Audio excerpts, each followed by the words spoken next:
গণঅভ্যুত্থান পরবর্তীতে এই রাষ্ট্রের রাজনীতিতে মৌলিক পরিবর্তন আনার জন্য যারা প্রবাস ছেড়ে দেশের রাজনীতিতে যুক্ত হয়েছে সেই ডক্টর তাসলিম জানাকে কিভাবে নেককারজনকভাবে ফ্লেমিং করা হয়েছে, তাকে কি নেককার ভাষায় গালিগালাজ করা হয়েছে আমরা আপনারা দেখেছেন বিভিন্ন মিডিয়ার মাধ্যমে।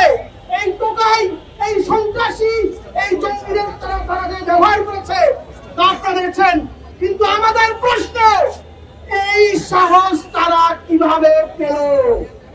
আমরা দেখেছি এই নিউইয়র্ক কনসালটেন্সি যারা চাকরিরত আছে তারা সাবেক ছাত্রলীগের নেতা, তারা নাজমুলের কমিটির ছাত্রলীগের নেতা, তাদেরকে দেওয়া হয়েছে এই যারা ডেলিগেট বাংলাদেশ থেকে গেছে তাদের নিরাপত্তার দায়িত্ব।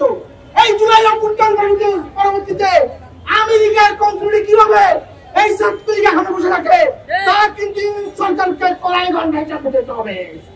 বাংলার বাড়িতে পৃথিবীর কোথাও এই আওয়ামী লীগকে পুনর্বাসন করতে দেওয়া হবে না।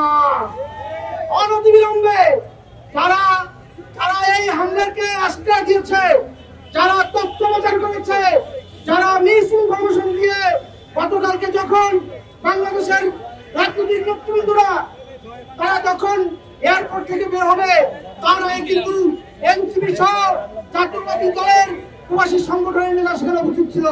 কিন্তু এই ছাত্রলীগের সাধারণ নেতারা তারা তাদেরকে বলে তারা নাকি যথেষ্ট নিরাপত্তার ব্যবস্থা গেছে, মানে তারা পরিকল্পিত ভাবে এই হেনস্থার আয়োজন করেছে।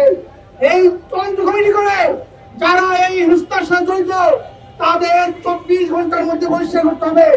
যদি বহিষ্কার না করা হয় তাহলে তৌফিক সাহেব আপনি কিভাবে পররাষ্ট্র উপদেষ্টা থাকেন তা কিন্তু বিপ্লবীরা দেখে নেবেন।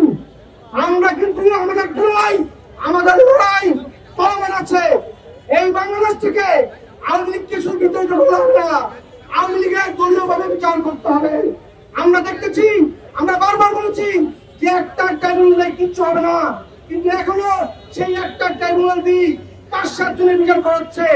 এই বাংলাদেশে লাখো আওয়ামী লীগ হাজারো দর্শন করেছে, আমার হাজারো ভাই বোনদের গুম করেছে, নির্যাতন করেছে, তাদের বিচার করার জন্য একটা ট্রাইব্যুনাল কোনোভাবেই পর্যাপ্ত না। আমাদের সংগ্রাম জারি থাকবে, আমাদের বিপ্লব দীর্ঘজীবী হোক, ইনকিলাব জিন্দাবাদ, নাগরিক পার্টি জিন্দাবাদ।